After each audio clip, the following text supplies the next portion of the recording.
Drink the Nation is a podcast for thoughtful, informed adults, preferably with a pour in hand. The views and opinions expressed on the show are those of the hosts and guests only, and do not reflect the views of any employers, institutions, licensing boards, government agencies, bourbon distilleries, or family members, especially our family members. They've asked us to be very clear about that. This show is for informational and entertainment purposes only. Nothing said here should be taken as medical, psychiatric, legal, or professional advice. If you're in crisis, call a professional. If you're mad at something we said, we suggest journaling or emailing us with civility. We're here to challenge ideas, not diagnose strangers. We're clinicians, not your clinicians. And we have the bourbon to prove it. Let's go.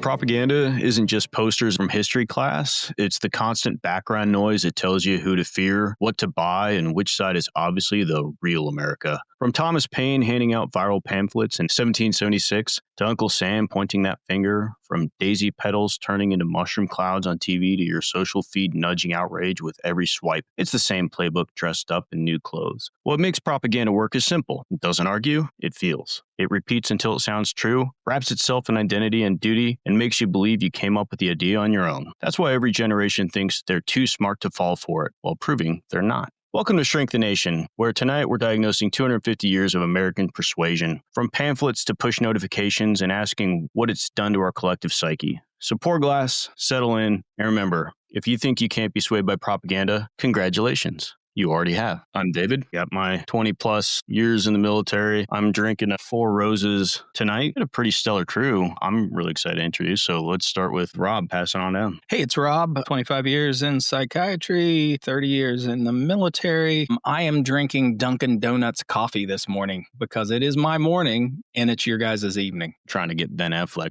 on one of these episodes. That is the hope. That is the hope. I'm Keith. About 25 years. Practicing psychiatry, psychotherapy, some addiction medicine. Don't have 20 years in the military. I can claim maybe 12 out of those. I'm looking at some aviation American gin. We'll see. Ryan Reynolds. That's Ryan Reynolds'. Is it? Well, he needs to come on too. He's dreamy. You can get Ryan Reynolds cut out. Right Ryan next year. Ben. He may have sold the company, actually. I might take that back, but it was his for a while. He needed the money for the phone company. Well, it's back to the corn sweat poster, then. That's too bad. Yeah, but I'm most excited about our guest. Hi, I'm Allison. I am drinking a drink based on X-Files Season 9, Episode 4. I think it's Episode 4. A man who might be a dimension-jumping serial killer lives with his mother who demands a drink. Rob, this is a real drink on the show. It's Clamato with 2 squirts of Texas Pete and 2 ice cubes. Now, mine has Frank's Red Hot and low sodium V8 because I'm old. Also, a twist of lime. It's great. Sounds lovely.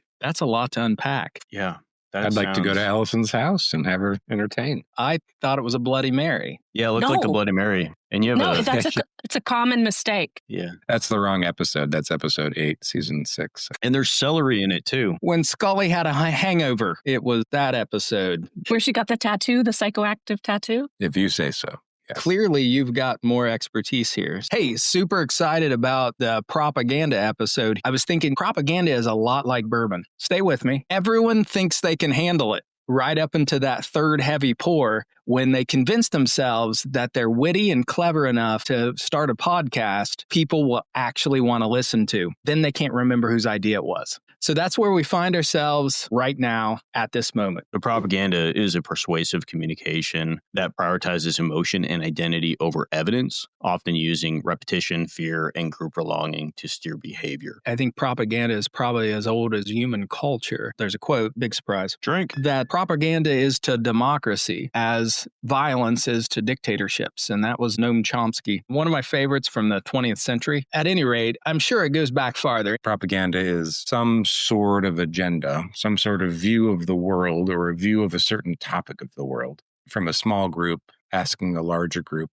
to come into that. If it picks up on the need for the individual to simplify very nuanced, complicated things and make it efficient, our survival instinct will say, yeah, I'm going to go for that. Anytime you have a group of individuals who have some level of shared decision-making and you need to sway those individuals, propaganda became a thing. How do we frame a situation in the right way to get the outcome, to get the public support that we're looking for, that we want. It probably escalated in the 1900s, largely because of mass media. It opened up avenues that allowed access to a population, but it really extends back beyond that. Newspapers, probably certainly late 1800s, we'll say. That's the driving force. How do you frame something in order to get the population to be on your side? Let's kick this one off to Keith. Let's start with psychology, Keith.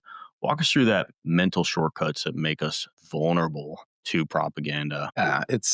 It's efficient, right? It's an incredibly efficient cognitive tool to take something complicated and make it simplified, which is really understandable to our human nature. We don't deal with anxiety. Our brain wants to push it out and we resist it. So if something helps us relieve the anxiety, we're going to accept the flattened out, more nullified version of it. Then that's good enough to get to the next step. But once we accept it, we have an investment, we have a sunk cost, and we are really averse to loss. Once we invest in something, we don't want to let go as an organism. It's just in all of us. We all do it. Yeah, I keep doing this podcast. It's a sunk cost. The sunk cost fallacy. When groups get large enough, they start to get unruly. I know when I was a kid, I had to read Lord of the Flies. Oh, poor piggy. The story starts out as a bunch of individuals struggling for survival, and then they end up forming groups. And then the groups get large enough that they have to come up with some sort of governance. But they accept some line of propaganda. If we want governance to go really well, there has to be a ton of energy put into it to sustain it. Otherwise, it devolves into infighting and the basic survival instinct. One of the things I really love about this podcast is that I tend to think psychologically at the individual level, and I get challenged to think about how psychology extends to a social or a group level.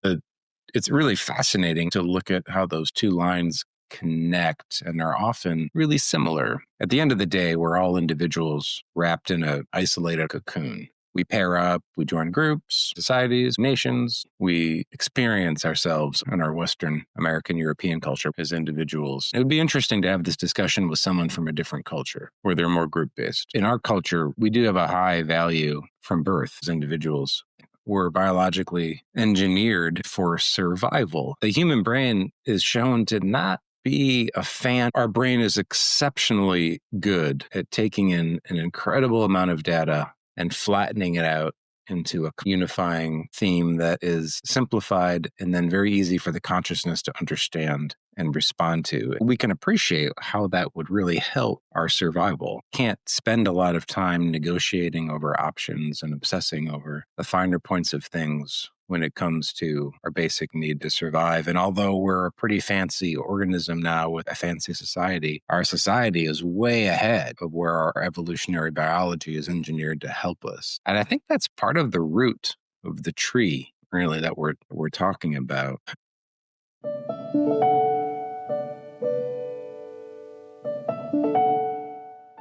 Hey, it's Rob from Shrink the Nation. As my friend David so eloquently states at the beginning of the show, we are clinicians, but we're not your clinician. We love to joke around and dive into the tough topics, but there's something really important we need to say. If you're struggling with your mental health or facing substance use issues, we want you to know you're not alone. We have dedicated our professional careers to mental health, and we care deeply about it. It's okay to ask for help. Reaching out to a professional in your area could be the first step toward feeling better. Don't wait. There's support out there, and it works. Please take that first step. We want you to be well. Now let's get back to the show. Oh, and don't tell David I said he was eloquent. He'll be insufferable.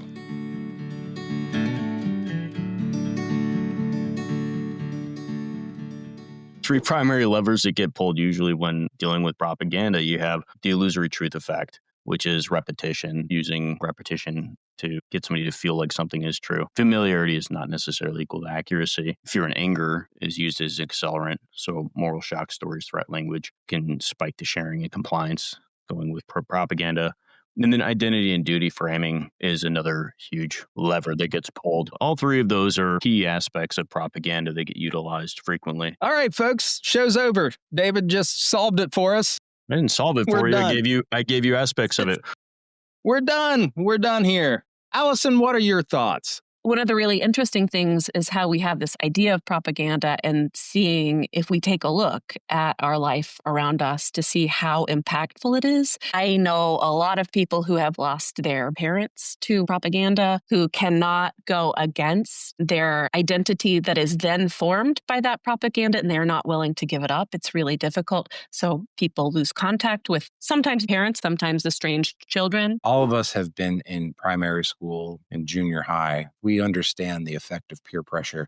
You can either join or you can be out. We are engineered such that being out is almost worse than death. So we can talk about individual cognitive dissonance or individual confirmation bias, but it's more powerful when we talk about it at a group or a societal level, where when we join groups to survive, that gets amplified exponentially. It's not linear. Our main drive is to survive. And when we join a group, we're much more powerful, much more able to survive. There are bigger groups than a family. The next bigger group would be your community, and ways that we see propaganda play out there. People with what we now are calling vaccine hesitancy. And there was a headline that just came out today that shows kindergartners starting the school have fewer vaccination rates, and we have outbreaks of measles. And that's terrifying because it's deadly to children. But we have people so terrified of vaccine injury that they would rather have a child be very sick or die than get a vaccine.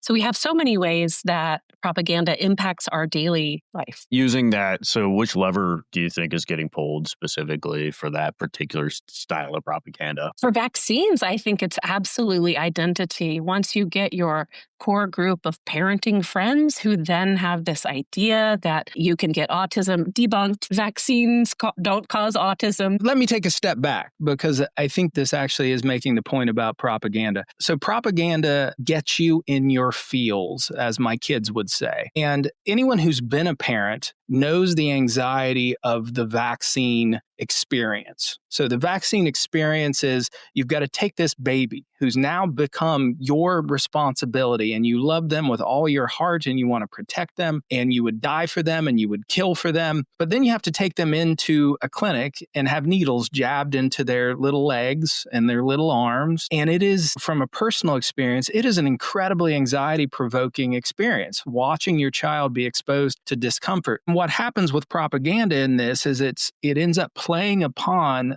a baseline anxiety, creating a narrative that creates a feeling that is what you want to believe to begin with. You want to believe that, and it alleviates a certain anxiety, and then it takes on a life of its own. So, I don't think any parent avoids a vaccine on the basis of making a choice between watching their child be very, very sick, or allowing their child to live. They make that choice based on a short-term anxiety about exposing a child to something that they feel is an unknown, that also has a short-term discomfort, and that discomfort is experienced by the parent. That's the gist of this, is that propaganda gets us at our feelings, and it tells us the truth that we want to believe. And it's not necessarily the truth, but it is the truth we want to believe. Yeah. And it's applicable in so many ways. I mean, we see it in advertising, we see it in politics, we see it in Facebook memes and TikTok. And in fact, it's escalated because of social media. We have outsourced the propaganda. The propaganda is my Aunt Cindy now, what she posts on Facebook. You touched on a core topic. We have two brains. We have a very ancient brain, and we still have it. And that is a fear-flight-based response brain. And that keeps us alive. Emotional-based. We also have evolved this really fancy prefrontal lobe cortex that allows us to inhibit and to make executive decisions. Those two things are always at odds. And the four of us have always been taught that the basic function of our prefrontal cortex is to tell the rest of our brain, don't do that. Wait a hot second. With what Allison brought up, I'd like to explore why many reasonable, good people today make good faith decisions not to vaccinate their kids. When I was raised, vaccines were without question. And David, you can say we can drink. The zeitgeist that we grew up in was we accepted the scientific notions. We trusted that, and that was soothing to us. It reduced our cognitive dissonance and our anxiety. I don't believe any of my parents or my friends' parents cared much about science or looked at the studies. They accepted that that was the thing to do. I'd be really interested to have a discussion about why smart, good, well-meaning people are doing something today that they weren't doing otherwise from a psychological perspective, because people aren't deranged or crazy or bad. They're doing what they think based on their biology and their evolution and the effects of their society. They're doing what they think is in the best interest of their kids. Yeah.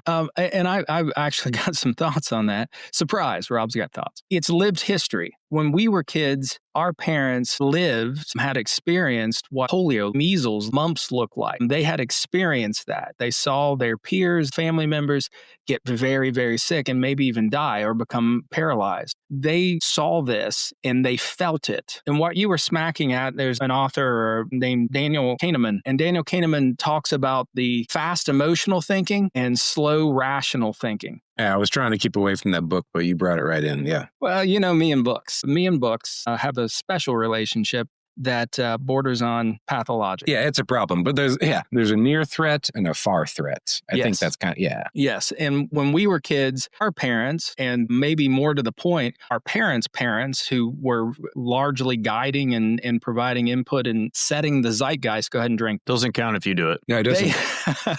They had a lived experience which altered their fast emotional thinking. Their thinking was, well, hell yeah, of course you're going to do the vaccine because my brother died of measles, or my niece had polio and ended up paralyzed in an iron lung. And we now have had a 50-year period in which we have been so separated from those illnesses that our fast emotional thinking, which drives us most of the time, unless we're being very thoughtful, drives us most of the time is, I don't want my kid to go through that. I don't know what they're putting in my child. Truth doesn't matter. What matters is feeling. And that's the power of propaganda. The four of us would say vaccines are the biggest scientific advantage humankind's ever had. But we've had an incredible amount of dogmatic education that's been drilled into us, and we see the impacts of illness, but we're a rare bunch in terms of numbers and percentages. The threat of measles, mumps, rubella, pertussis, diphtheria. I mean, it makes sense from a human biological evolutionary perspective. If I simply don't see the threat, it would take a huge cognitive leap for a lot of folks to be like, oh, okay, I'll believe this body of science based on stuff that I don't have the time to learn. And people I trust are telling me it could be a threat and I don't see the upside. So why do it? Makes sense. I also think that your podcast has talked about the death of empathy or the lack of empathy across the nation as a whole, that empathy is now more and more being seen as a weakness. I do think that what used to drive people to be vaccinated was a group effort. We're all going to knock out polio. We're all going to get sprayed with that mosquito spray that they drove down the streets, fumigating whole towns. We're in this together. We don't have that anymore. And that togetherness is very often reviled in propaganda for being weak and kind of almost disgusting. So we don't have that urge to band together to fight this common enemy anymore. Talking about identity. When we say propaganda, my temptation is to make it a negative propaganda. Truthfully told, there is some outcomes that are positive propaganda. And I'm sure initially when they were initiating vaccine programs, there was a great deal of propaganda to get people on board with that. Yeah, I would push back on you, Rob, and say propaganda isn't good or bad. No. It's human nature. As a nation, we laud the propaganda of World War II. A lot of people collect and like those posters. We all think it's quite American, and we don't have any concerns with it. But that's propaganda. It's not good. It's not bad. It's a very natural human impulse. And I'm sure all four of us are equally culpable in joining and encouraging propaganda that we align to. It's just the human nature. Absolutely. We call it science communication when it's a propaganda for things that we For us. believe that for us, for science. Propaganda, it's in the eye of the beholder. The side that you're on, if it's your propaganda, it's good propaganda. Propaganda does not require truth. That's a good point. No. Propaganda is going after the feelings, Absolutely. pulling at those specific levers to get people to go along with a particular viewpoint, regardless of truth. Now, whether you view that as positive or negative that depends on what side of the argument you're on, because I'm sure there are plenty of people who do not believe that Anti-vax is a bad thing, so they don't think of it as negative. Indeed. Here's a great story about propaganda. One of my favorites, actually. I keep coming back to this over my career. So early on in my career, I think I was a resident, actually, and I'm seeing patients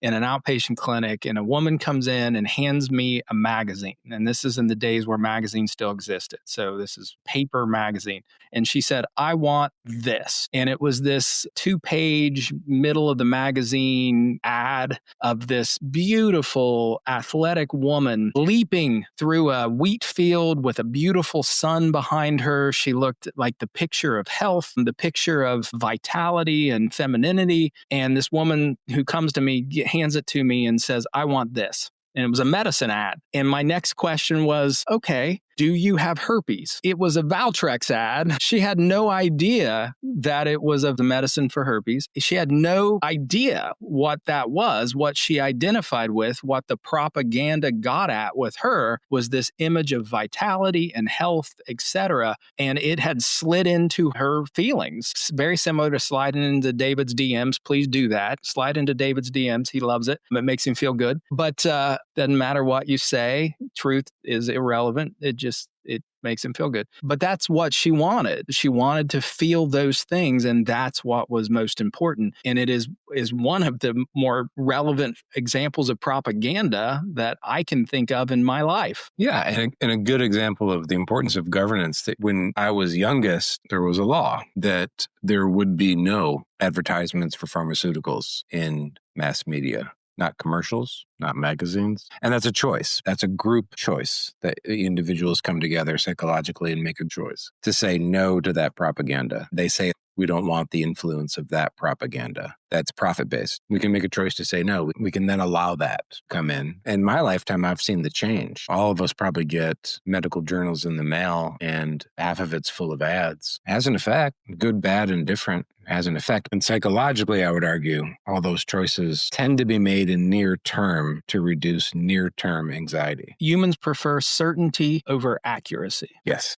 they do. The whole discipline of the scientific approach is to put that on the ice tray, to take our need for immediate gratification and relief of anxiety and say, well, there's this process that you're trained to follow. And in the end, it will bring better results. You just have to hang in there with it. But that goes against human nature. Very few would want to do it. It's understandable why, without the impulse of incredible societal pressure to say, no, this is valuable. We want to hear what these people have to say. It's more human nature to say, I would rather not. I think we can figure this out in the near term. Pull this back out, since focus of what we do is we look at the individual psychodynamics and then extrapolate that out to the nation. Let's talk about national propaganda. It doesn't have to be right now, although at any given moment in time, there's a body of propaganda. You could look at the early forming of the United States of America and say the Bill of Rights and the coming together of the founding mothers and fathers was propaganda in its own way.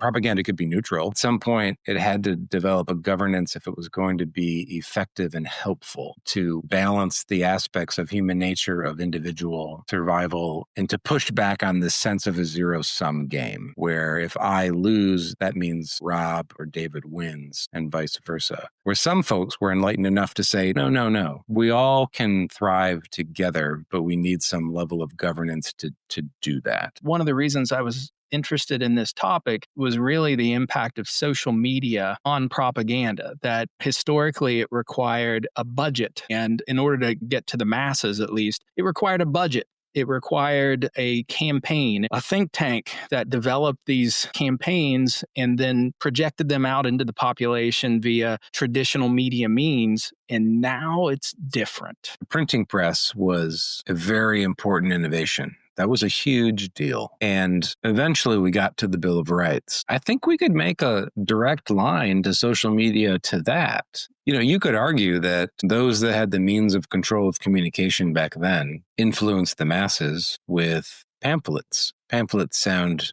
old-timey and kitschy, but back then they were something. People succeeded in saying these Bill of Rights is something we all want to align around, and we don't generally question that as a society. I mean, there's some discussion now of, maybe we are questioning it, but when it came to being, the people that had means, the people that had wealth, and were able to produce the first ever mass media and deliver that to the masses, perhaps they won the day. Is that all that different from what's happening today? Yes, Yes. but no.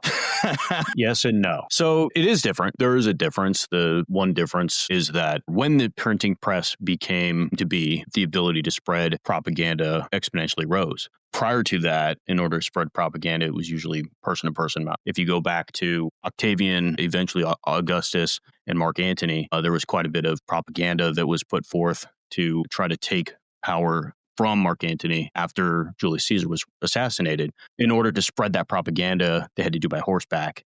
On a particularly good day, they could travel about 100 miles person to person. Getting to the point of a printing press, all of a sudden, now you have examples of propaganda that would explode to the thousands of people in very short periods of time. To Rob's point, that was still very much controlled by people with power. That was something that was very, very intentional, very specific, had a lot of resources put into it to dictate it. Now, however, propaganda can arise anywhere. The misinformation can just show up from a meme. It can spread. If you use WhatsApp as an example, in a group with 256 people, you can share that 20 times. That's 5,000 people. Those 5,000 people can share it 20 times. You have 5.2 million people who can then have access to that information within seconds. That's impressive math. And that doesn't have to be intentional. It doesn't have to be an agenda. There could be almost no resources put into it. It just has to be somebody saying something that is not real, but feels correct. And that can have quite devastating effects. I am seeing a lot of facial expressions from Allison. That might just be a natural. This is just what my face looks like. I thought you had a big thought. Wow us. No. Big wow feels. Big feelings. Did No, David's propaganda have an impact on you? Yes. I mean, this was such a deep cut coming from David. I was expecting references from Mark Antony on the Via Appia or whatever from you, Rob, and not from David. I'm just delighted. Yeah, Is that did I get the right country? You got the right nation state, maybe. David's got just a deep love for ancient Roman history. He likes togas. It's togas. I like to wear them. Yes, I do wear them frequently. David's wearing a toga right now. Or just a sheet. You all did follow the cultural discussion of like men, these are broad stereotypes. Men are obsessed or like really interested in the Roman Empire and like what's the like female equivalent of the Roman Empire. And it's like a bunch of short form videos of like women being like, did you know? And it's just their little thing that they're super into. What is it? What is the thing? It's different forever. It's the Kardashians. No, it is not the Kardashians. It's the David, Kardashians. Unless it is the Kardashians. For some people, it's the Kardashians. Why? For some people. Women are just that much more complex than men. Men just we like the Roman Empire. Women like other stuff. Is that not right? I don't know. Pulling this back to our nation at this moment from the Roman Empire. Well, no, David made a good. I don't know if it was good or bad. David makes a lot of points, but David made a point that got my attention. It sparked something. If he did that amazingly fast math in his head that he didn't practice before the podcast of if all of us, I would argue, are, 5th, 6th graders at heart. Most of us don't much move from that emotional state. Our brains and our cognitive stuff goes, and we kind of trick ourselves that we're fancier and more developed. But we sort of stay there. We want to be part of the group. We don't want to be rejected. We want to be accepted. We want to be lauded. We want to be praised. If I get many inputs of messages, and, David, you making the point of exponentially all these messages could come in, giving me the same kind of stimulus over and over of think this, think that, or this is good, this is bad. Biologically, psychologically, there's almost no way to overcome that. Mm-hmm. You have to succumb to it. You have to accept it or reject it. The path goes two ways. You reject it or you accept it at some point. And I think you make a really good point, David, that the technology has changed where that is a little overwhelming. Maybe I'm being mild. That is overwhelming at this point, where we get those all the time. And our nature is prone to absorb those and have to respond to those and almost make a decision. It's sort of a natural to see the input and say, I don't care. I have no feeling about that. We're engineered to say, I have a feeling yes or no to that, good or bad. We're not robots where we can say, neutral, no feeling about that. We have to take one side or the other. And that's where propaganda has its power. It knows you have to take a choice. I guess my concern about social media is that there's a quote from Goebbels, the propaganda minister for Germany, World War II, that said, a lie told once is a lie. A lie told 1,000 times becomes the truth. And what we've achieved is through mass media and through social media is that lie can be told 1,000 times within minutes. It can spread across the internet. And I know with my kids, they come to me with the most outrageous quote unquote truths that they truly believe at this point, not because it's true, not because there's any science behind it, not because there's a reality that backs it up, but because they've just heard it on TikTok 10 different times from 10 different TikTok people. And we run into this phenomenon with the internet, this false sense that we're deferring to expertise, to authority, because, it's got to be true if it's on the internet.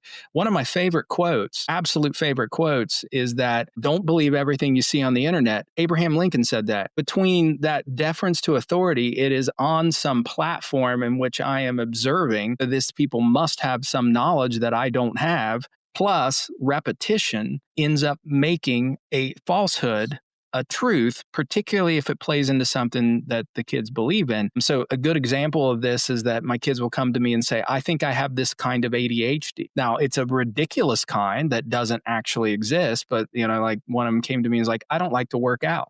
And that's a type of ADHD. Well, if you send them to me, I'm happy to treat them. Sure, I'm sure you will. Here's some Concerta. But they truly believe it because it gets them in their feels. It makes them feel okay about, it's not that I'm not doing things that I need to do, that I should do, that are uncomfortable, so I avoid. It's, I have this condition and that makes it okay. So they feel better about it. And that's just an example of propaganda. But we can also look at the nation as a whole and look at all these examples where there are mistruths, very straightforward mistruths that are demonstrable. If you take 2 seconds to fact check, they are demonstrable, but they're said so many times that it becomes truth. You're describing the illusory truth effect. And what happens is when you hear something enough times, because of the way that our brain stores memories, eventually it does become true to us. As we try to pull memories back up,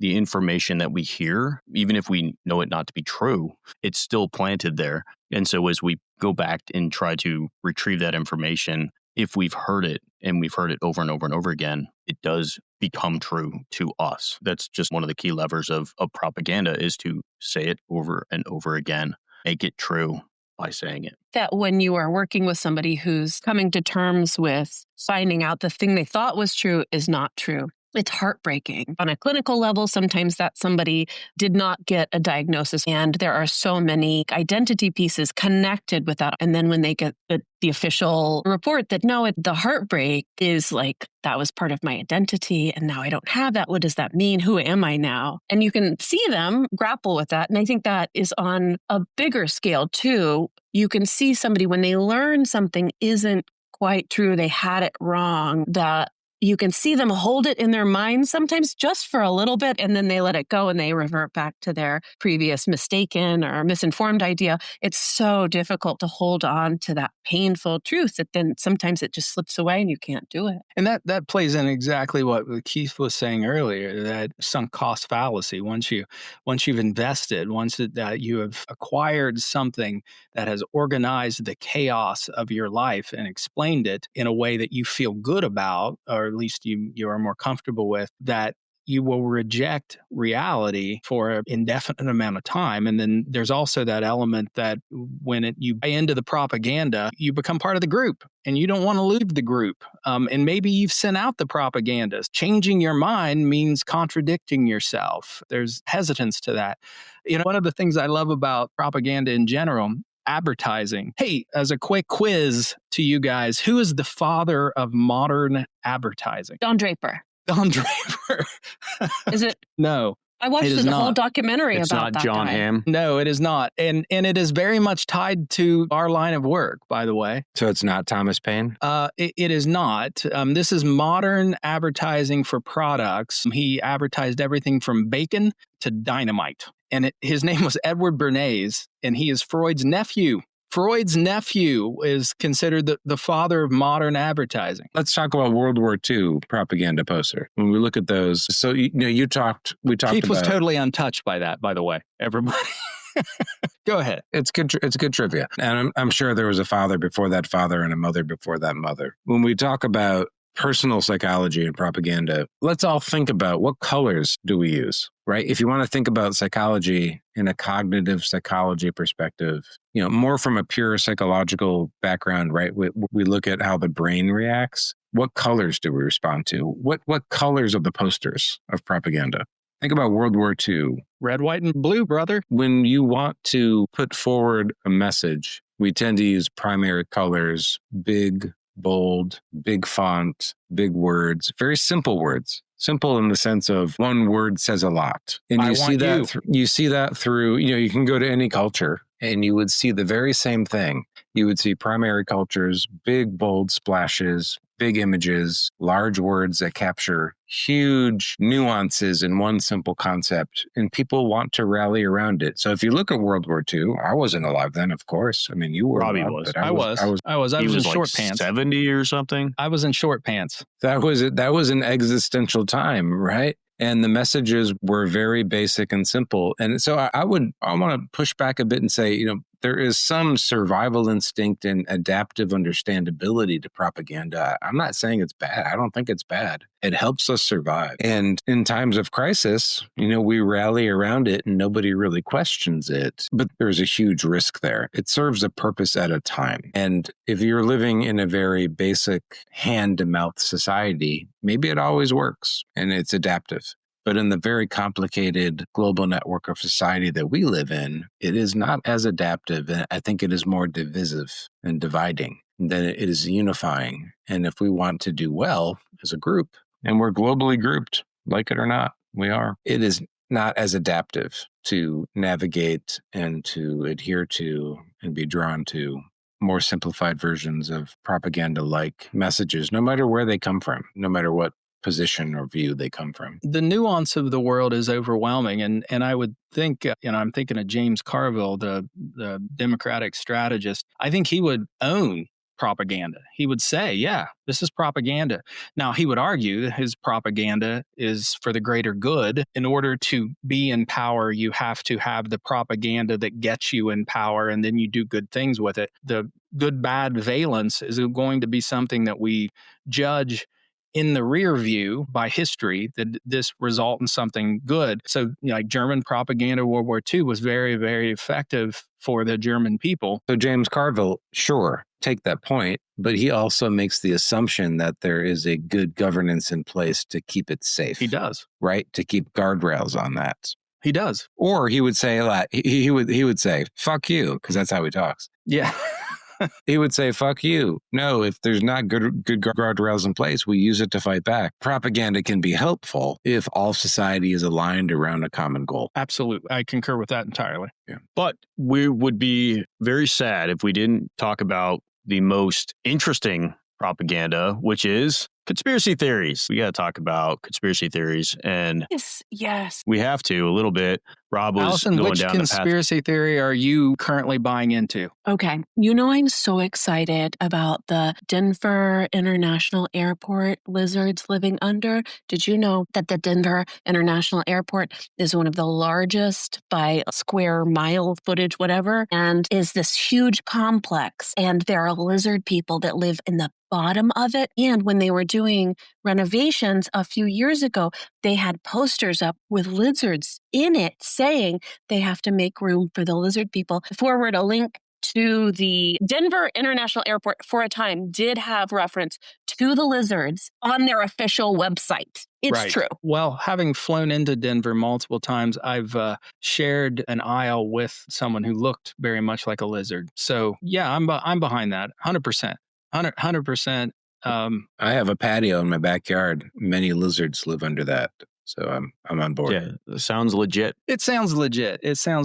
Well, okay, conspiracy theories. QAnon, they were masterful with their propaganda. Where goes one, goes all. That is a master class in a slogan that captured a population that was drawn to that for the group identity. I am not only buying into this, I am part of the group. I am part of something bigger than me. I am in the small population that is in the know, and I have a group behind me. Where goes one, goes all. Now, if I make this choice, everyone's with me. So that is a spectacular example of propaganda, completely not based in any kind of reality, but it caught people in an emotional place who felt isolated, felt alone, felt confused, and gave them a sense of identity, gave them a sense of group ownership, and is just beautifully simple. Just so simplistic and perfect from a propaganda standpoint. Yeah, I'm attracted to it. It's attractive. There will be a group of people who are to the left, right, and behind me. We're a fascinating species. We're individuals meant to survive individually, and we're incredibly driven to do that. But the only way we can do it, this is sort of a paradox, is to join up in groups. That's how we survive. We can't take on anything out there in the natural world individually, no matter what we see on Naked and Afraid. Yeah. I mean, whatever Nat Geo show we watch. And if you watch those, they don't do that well. Maybe they got 60 days till they tap out. We're meant only to survive in groups and with some level of technology. If we look at the basic individual human psychology of you give me a lot of inputting data, I've got to make a quick decision to simplify that into one or two basic concepts and decisions, and then I have to organize myself around those. I'm going to do that with existential grief and anxiety. I'm going to do it as if my life depends on it, because that's what my biology tells me I have to do. And I don't have a lot of time to look at a whole bunch of things and analyze over it. I have to pick one. And then once we join that group, it's almost biologically near impossible for that person then to leave that group. You have to deal with not just the psychological sense of rejection and cognitive dissonance of I was wrong, but also there's something that we don't talk about a lot. We like to see ourselves as like above biology, but this concept of I can't survive outside of it. It's important for us to keep in mind as we talk that this is not just about individual lessening of anxiety, but also it taps into our nature as organisms to survive. I wanted to point out, because I think this does tie something together. Propaganda can be effective, whether that's positive or negative. It's kind of in the eye of the beholder. Conspiracy theories, there is a bit of a difference. If we go to a book, there is a book. What? You read a book? I read a book. Foolproof by Sander van den Linden. He actually has a great little acronym that you can use to identify if propaganda is risen to level of conspiracy. And it's conspire. It's super easy, right? CONSPIR. Irony. Yeah. So the C would be there. For the propaganda, there has to be some kind of conspiracy within it. That's the C. The speed of the propaganda comes from offering a ready-made hidden truth. Overriding suspicion is the O. So the propaganda whispers don't trust the official story. There's nefarious intent. That's the N, which paints a villain with clear motives, which always makes it really juicy and easy to repeat.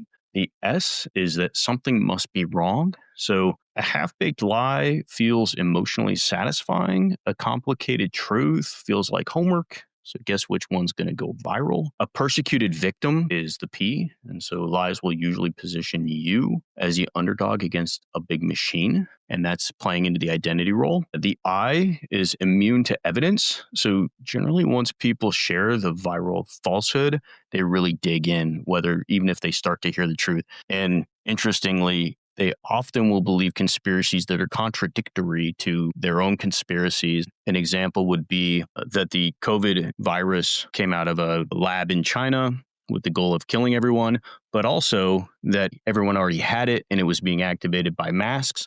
Those were two common conspiracies that people simultaneously believed. They're very contradictory. And then R would be reinterpreting randomness. So propaganda does have the tendency to give randomness meaning. This event was no accident. And humans like to cling to meaning like life rafts. So that's just a really good example where this sort of ties into what you guys have already spoken about, was that propaganda races ahead because it speaks to all those things. It offers the conspiracies, it offers the suspicion, villains, and a victim in one easy dose. Truth shows up a lot later because it demands that patient, the context, evidence, and three things people really rarely want when they're scrolling. So you're speaking about that fast reaction versus that slower reaction. Conspiracies really tack on. It would be really difficult to say that there's a lot of positive comes from conspiracy theories, unfortunately. Yeah, but that speaks to the larger issue of governance and how do we use these tools at a social, psychological level for good or societal agreement versus divisiveness, where, in the army, it's adaptive. Right? Like people that have been to a war zone, they don't have the choice to say that's a person probably has a kid or maybe they are a good person. It's very important in that moment to see the enemy as bad. It's helpful. It's adaptive. It's a harsh reality, but it's true. But if we lever those things to things that are less acute, less severe, less emergent, then they can be more destructive. Mm-hmm. I would also argue that that's pretty destructive for the person on the other end of the United States Army or whatever. Well, implied, or the implication is that we're on the side of good always. Come on, Allison. Are you implying the United States Army would engage in something that is not morally correct? Well, I made some notes about this police action called Vietnam. I don't know if you've heard of it, but that's another the country. It's another good example of propaganda. So at that moment in time, we had the domino effect. I mean, it was a very simplistic way to portray the world that if the communists got a hold someplace, the dominoes would start to fall. And there was a great deal of support behind it. But inside the army, we use propaganda all the time. I probably say it every day of my life when I'm trying to get soldiers to be motivated and understand the greater good. One team, one fight. We say that all the time, that this isn't an individual sport. This is a group effort, and we use it, and it's simple. It's a simple little statement that carries a ton of meaning, and that's the nature of propaganda. I would say I'm glad for it at times, right? For the soothing effect on those that have to do the hard thing that they didn't really have a choice to do. Yeah, absolutely. No matter what the side is. Having been there and experienced it and knowing the individual fear that's associated with going outside the wire, making those trips, knowing you are individually in danger, life, limb, significant pain, that it is incredibly reassuring to think of my role in the team, in the greater good, and the bigger picture, than think on the level of the individual who just wants to get home. Or like, what are the actual ramifications of my being part of this much bigger thing that is doing this much bigger political move for perhaps reasons that you might not agree with? The nuances of that are beyond what you can comprehend when you're there trying to stay alive. Yeah. David, deep breath, prescriptions. I do have a plug right now. Everybody go to our website because now Shrink the Nation has 30% more freedom. And I've enjoyed it. There you go. Go to the website, shrinkthenation.com, sign up for our newsletter. There is a contact form, 30% more freedom. You got a question? All right. So here's a question. This is from Facebook and it's from John L. And it starts with, I am curious, how do you take into account the people in power who can only function in chaos? Chaos is an easier place to actually to function for many leaders. When you are in chaos, you're not being held to a standard to actually accomplish much other than giving some sense of understanding to the chaos or some focus to the chaos. And also, when you're in chaos, you can look or you can blame an outside force. There is an outside force causing this chaos. It is not my fault. I am going to stand here and fix this, but you're really not held accountable to that because it's someone else's fault and it's probably outside of your control. So leadership in chaos, or those who are drawn to leadership in chaos, rarely accomplish much. I hold folks who can be a leader in normalcy. I appreciate them much more. Because in normalcy, then we have to deal with the nuance of life and of individuals and the daily variations there. But in chaos, everyone has a shared enemy. All right. Anybody else have thoughts on that? I covered it. You did a nice job. I did. All right. I did. Hey, shrink the nation now with 30% more freedom. 30% more freedom. And don't forget the Tester Rage Max. Now we can get into prescriptions. Yeah, I'll kick it off. So I want everyone to watch C-SPAN. I think if you watch C-SPAN, you're going to be placed in the face of reality versus the propaganda. And the reality is so much more nuanced, so much more boring, so much more like work a day. What's the old term? Dog's body. It's just effort. It's just work. When we compare it to the TikTok dance that tells us what to believe, I think that has a positive effect. I also want everyone to read 1984. George Orwell. Orwell said, all propaganda are lies, even when it's the truth, because he was referencing basically that you're taking the truth and still reframing it in the way you want to frame it. But 1984 is a spectacular example of a society that has become ruled by propaganda. So read 1984. I would highly suggest reading it with a really stiff drink. I'll jump in on the backside of that. I'd say read Goebbels' Overcoat, and I would leave it at that. Say that one more time, because I'm writing it down. Gogol, the Overcoat. Okay. If you have to do anything, C-SPAN's not a bad idea. It's boring though, but be patient with people that have different views than you and listen to them. You don't have to accept them. But if it's somebody that you accept and you listen to their views, then that creates a level of dissonance. And if you can sit with it, then you have a choice to make. And that may make you more open-minded. And we all need more open-mindedness. Let's see. So my prescription is a little more mid-brow. I don't think it's mid. Rob, that's a youth terminology for something that's not very good. There's a really great podcast called... Back in the 30s, we said bangin'. There's a really great podcast that is bangin', called Things Fell Apart. It's by John Ronson. I think he's like a Welsh journalist, and he has 2 seasons of just long interviews to get to the bottom of a certain topic. So as, I guess, clinicians, one of the best ones is season 2. It's about excited delirium. So he covers all kinds of like cultural firestorms. So he covers abortion, he covers Pizzagate, covers satanic panic. And it's really interesting because he does it with such kindness, compassion, and curiosity. It's a wonderful model of how to talk to someone who holds much different beliefs than you. And he does it with such compassion that it's really wonderful. He wrote a book called The Psychopathy Test that was pretty apologetic to psychopaths, but still a good book. Okay, so hopefully it's been conveyed throughout the rest of our episode that nobody is immune to propaganda. It's not always necessarily a bad thing, but nobody's immune to it. So my prescription would be, before you decide to share something on social media, open a couple of outside sources. Look for different versions of that and see if what you're about to share is real. See if it's made up or not. At least 2. And if you feel angry as you're about to share it, maybe find at least 3 different sources where you start throwing that out into the world for everyone else to lose out on. David, I love your prescription. Yeah, I do too. Snopes.com is a great place to start, and give your brain a chance to move from fast emotional thinking to slow rational thinking. Yes. All right.